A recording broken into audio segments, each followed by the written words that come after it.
नमस्कार, आप देख रहे हैं सच की आवाज़ वेब न्यूज़। मैं खड़ा हूँ एक बड़ी ही बहुप्रतिष्ठित जगह है शकुंतला मिश्रा विश्वविद्यालय, जहाँ पर दृष्टिबाधित और हियरिंग प्रॉब्लम के भी बच्चे यहाँ पर पढ़ते हैं, यानी कि दिव्यांग बच्चे पढ़ते हैं। उनके साथ साथ और भी सामान्य बच्चे यहाँ पर पढ़ाई करते हैं, कई सारे विषयों में पीएचडी तक भी करते हैं। ये विद्यालय लखनऊ ही नहीं, इस समय देश में भी मशहूर हो चुका है। ये मोहान रोड पर स्थित है और यहाँ पर 1 तारीख से जो दिव्यांग में बच्चे आते हैं, विजुअल वाले, उनको यहाँ पर समस्या है, उनकी कुछ समस्याओं का समाधान नहीं किया जा रहा है। 1 तारीख से यहाँ पर परमानेंट वो आंदोलनरत हैं और ये आप देख सकते हैं कि गेट के अंदर ये बच्चे बंद हैं। इन लोगों को देखने की समस्या है, लेकिन उसके बावजूद भी इनकी समस्याएं इतनी ज़्यादा हैं कि इनको मजबूर होकर धरना देना पड़ा और धरना 1 तारीख से लेकर लगातार जारी है। लेकिन इनकी क्या अब तक सुनवाई हुई, क्या इनकी मांगों को सुना गया या नहीं सुना गया, इसके लिए आइए हम बात करते हैं यहाँ पर मौजूद बच्चे। आप देख सकते हैं जिस तरीके से जेल में लोग होते हैं, इस तरीके से गेट में ये बेचारे बंद हैं और इनसे हम बात करके आपको बताएंगे कि क्या क्या इनके साथ हो रहा है। क्या नाम है भैया आपका? मेरा नाम इसार अहमद है। सबसे पहले मैं सच मीडिया के जो आप लोग आए हैं, मैं आप लोगों का बहुत बहुत धन्यवाद करता हूं। और इससे पहले कि एक शेर है कि दम दमे में दम नहीं, कि दम दमे में दम नहीं, दिव्यांग किसी से कम नहीं। और जो हम लोग 3 दिन से धरना कर रहे हैं, आज ये तीसरा दिन ख़त्म हो गया है। प्रशासनिक अधिकारी जो हैं हमारे, वो हमारी मांगों को पूरी तरह नहीं सुन रहे हैं और हमारे ऊपर जाकर अत्याचार कर रहे हैं। कभी आकर क्या कहता है कि गेट को तोड़वा दे रहे हैं और कभी आकर हम लोगों को धक्का धुक्की दे रहे हैं और कभी आकर हमें धमकी दिया जा रहा है कि पेपर में बैक लगा दिया जाएगा। कभी हमको कह रहा है कि तुम्हारे घर नोटिस भेज दिया जाएगा, तुम लोग यहाँ से हट जाओ। तो हम लोगों का जो मांग है कि मिड सेमेस्टर जो हम लोगों का जो होता है, उसमें जो राइटर मिलता है, जैसे OH बच्चे हैं जिनको हाथ पाँव में हाथ से दिक्कत है, जिनको लोकोमोटर है, और जो बच्चे VI हैं, विजुअल इम्पेयर्ड जो है, और उन लोगों को राइटर मिलता है, तो उनका जो मानदेय मिलना चाहिए, जो उनका जो फीस है वो नहीं दे रहे हैं।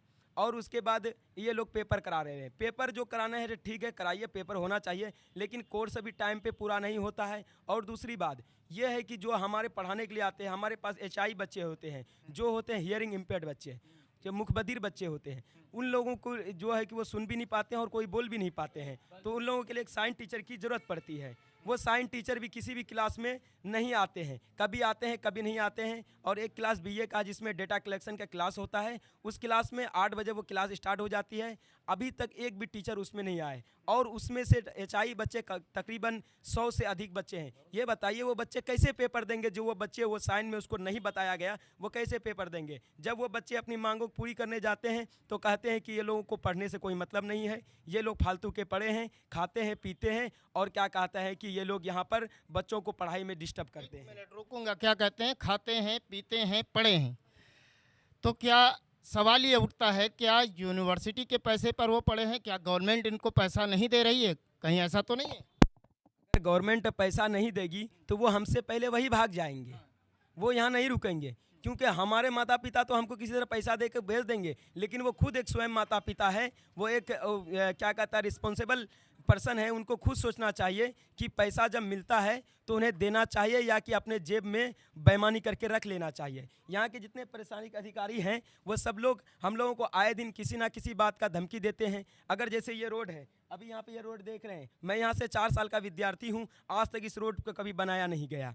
जहाँ पे रैंप नहीं है वो रैंप नहीं बनाया गया। डिपार्टमेंट जितने भी डिपार्टमेंट, जैसे BCom LLB है, वहाँ की एक लाइब्रेरी है, एक स्पेशल डिपार्टमेंट है उसकी लाइब्रेरी है, और उसके बाद क्या कहता है कि यहाँ पर BCom है उसकी लाइब्रेरी नहीं है, BA है उसकी लाइब्रेरी नहीं है। उसके बाद क्या कहते हैं कि BPO है उसकी लाइब्रेरी नहीं है, D फार्मा है, B फार्मा है उसकी लाइब्रेरी नहीं है। और उसके बाद क्या कहता है जो बच्चे को ब्रेल में नोट्स चाहिए, उन बच्चे को ब्रेल के लिए कोई भी नोट्स प्रोवाइड नहीं की जाती है। आप जब तक उसके लिए नोट्स नहीं आप प्रोवाइड करेंगे तो वो कैसे पढ़ाई करेंगे? जब इन चीज़ों का हम मांग करते हैं तो हम लोगों को बार बार यही ताना मिलता है कि ये लोग जो है पढ़ने नहीं आए हैं, यहाँ खा पी के विकलांगों के नाम पर पड़े रहने के लिए आए हैं।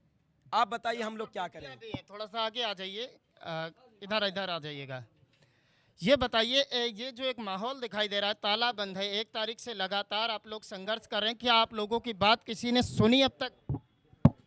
यस सर, आज सुनी गई थी। क्या सुनी? सर ये नोटिस में आया है कि आप लोगों को जो मिड सेमेस्टर के लिए हम लोग यूनिट टेस्ट के लिए वो कर रहे हैं धरना प्रदर्शन, तो उसमें ये आया है कि आप लोग जैसे ABC उसमें D कर आता है तो इस बार भी वैसे ही आएगा और आप लोग को 500 रुपये दिए जाएंगे। तो ये सर ये नोटिस आई आज अभी। संतुष्ट हैं इस चीज़ से? सर जी अभी नहीं, अभी हम लोग की पूरी मांगे नहीं पूरी हो पाई हैं। तो भैया हैं, क्या नाम है आपका? सर मेरा नाम सूरज कुमार है। सूरज कुमार जी, ये बताइए, पहली चीज़ तो ये जो बाहर से दिख रहा है ताला लगा हुआ और आप लोग 1 तारीख से कंटिन्यू धरना कर रहे हैं। मैं 1 तारीख को भी आया था, आपसे बात नहीं हो पाई थी, ठीक है? तो ये जो धरना चल रहा है 1 तारीख से, क्या क्या सुनवाई हुई आपकी? कुछ मांगे मानी गई या किसी ने अभी तक आपसे बात नहीं की? देखिए, सुनवाई जो हुई है वो लगभग शायद आप लोगों को पता लग गई होगी, लेकिन अभी उस पर कोई पुख्ता बात नहीं हुई है, क्योंकि नोटिस जो जारी की गई है उस नोटिस पर कोई भी हस्ताक्षर नहीं किए गए हैं। और अगर नोटिस पे हस्ताक्षर नहीं किए गए हैं तो उम्मीद ये है कि उस नोटिस को खारिज किया जा सकता है। जब तक उस नोटिस पे हस्ताक्षर नहीं होते, मोहर नहीं लगती, तब तक हम संतुष्ट नहीं है, क्योंकि जब तक वो ऑफिशियल नोटिस बनाकर उसको वेबसाइट पर नहीं डालेंगे तब तक हम उसका मान्य नहीं करेंगे। यानी बातचीत नहीं बनी। ये बताइए भैया, एक स्टूडेंट कोई मारपीट भी खाया, ऐसी सूचना मिली है? और सर एक बात और कहना चाहूँगा, अगर आप लोग आए हैं हमारी बात को जनता तक पहुंचाने के लिए, तो एक बात और कहना चाहूँगा, आप लोग यहाँ जो हालत देख रहे हैं वो तो बहुत कम है। आप एक बार अंदर आके देखिए, गर्ल्स हॉस्टल की सड़कें देखिए, ये जो बहन खड़ी हैं इनसे पूछिए। पानी भर जाता है हम लोग के हॉस्टल में, पूरे घुटने तक सर जी, उसमें बारिश में पानी भर जाता है, उसी में आते हैं जाते हैं सर जी, कुछ काट लेगा उस पानी में तो किसकी रिस्पॉन्सिबिलिटी बनेगी? वार्डन मैम से हम लोग बोले कई बार, तो कहते इस पर काम चला जा रहा है। सर जी यहाँ पर हमको रहते हुए 2 साल हो गया, उस पर कोई वो कार्रवाई नहीं होती। मतलब अभी तक पानी भरा रहता है, कोई सुनवाई नहीं होती? No sir. आप सड़कें जो वार्डन मैम है, आगे आगे आ जाइए, आगे थोड़ा सा। जो वार्डन मैम है वो इन लोगों से घूसखोरी भी कर रही है, पता लग रहा है मुझे। हाँ जी, मैं ज़्यादा तो पुराना नहीं हूँ, लेकिन कल ये साबित हो गया, एक न्यूज़ चल रही थी उसमें साबित हुआ है, हमारी एक बहन ने ही साबित किया है कि वो लोग गेस्ट होते हैं हमारे, मतलब ये लड़की हैं, इनके माता पिता आए, भाई आया, बहन आया, जो भी बहन आई, तो उनके रुकने का पैसा अलग और उनके खाने का अलग। बताइए, ये पैसा सरकार ने ऐसा कोई नियम नहीं बनाया है, क्योंकि बॉयज़ हॉस्टल में ऐसा कुछ नहीं है, तो बताइए ये पैसा किसकी जेब में जा रहा है? बड़ा आरोप लगा रहे हैं बच्चे वार्डन के ऊपर कि ये जो बच्चे हैं इनके अगर परिजन उनसे मिलने आते हैं तो 250 रुपये वार्डन के द्वारा लिए जाते हैं, ऐसा आरोप इन बच्चों का है।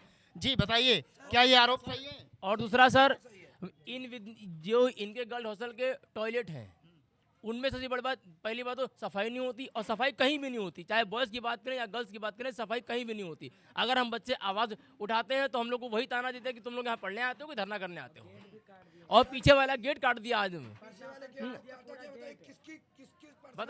और उसके बाद कहेंगे तुम लोग यहाँ सरकारी। नहीं, गेट को काटा किसने काटा? प्रशासन ने। किस लिए काटा गया? के लिए गेट काटने के लिए हमारे प्रशासनिक अधिकारी वहाँ पर मौजूद थे, हमारे AR सर थे, हमारे DR सर थे, हमारे एकेडमिक डीन जो है VK सिंह सर थे, हमारे faculty of art and music के जो क्या कहते हैं डीन सर है अवनीश कुमार चंद्र मिश्रा जी वहाँ पर मौजूद थे, और यहाँ के जितने भी कर्मचारी हैं और जो असिस्टेंट सब हैं, जो भी हैं, चपरासी हैं, जो भी हैं, सब लोग उनके सहयोग करके उनके साथ मिलके, सारे शिक्षक स्पेशल डिपार्टमेंट के, BCom के शिक्षक थे, BPO के शिक्षक थे, और क्या कहते हैं थेरेपी, यहाँ पे स्पीच थेरेपी होती है, स्पीच थेरेपी के जो शिक्षक थे वो लोग थे, सारे लोग मिलकर खुद से अपने गेट को काटे मशीन से और उसके बाद गेट को लेकर गए। ये वीडियो हमारे पास पड़ी है, अगर आपकी अनुमति हो तो मैं वीडियो आपको इसी वक्त में दिखाऊंगा। ये देखिए, वीडियो मेरे पास आ चुकी है, ये वीडियो मेरे पास आ चुकी है और भेज भी देना भी, और इसको मैं दिखाऊंगा भी जो आपके साथ हो रहा है। लेकिन ये चीज़ आगे आगे आ जाइए, आगे आ जाइए, आगे आइए, आगे आइए जी। जो असाइनमेंट होता है वो पैसे 200-300 रुपये देकर लिखवाने पड़ते हैं सर। आइए आइए, आगे आइए भैया। अच्छा, नहीं आना चाह रहे। और एक चीज़ और पूछना चाहेंगे कि सरकार के द्वारा तो बहुत कुछ दिखाया जाता है कि जो भारत की सरकार है, नरेंद्र मोदी जी ने आप लोगों को एक नया नाम दिया था, दिव्यांग, ठीक है, और हमेशा बात की जाती है कि दिव्यांग प्रथम हैं और उनके लिए जो मोदी सरकार है वो बहुत कुछ कर रही है। क्या आपको लग रहा है कि इस हालत में?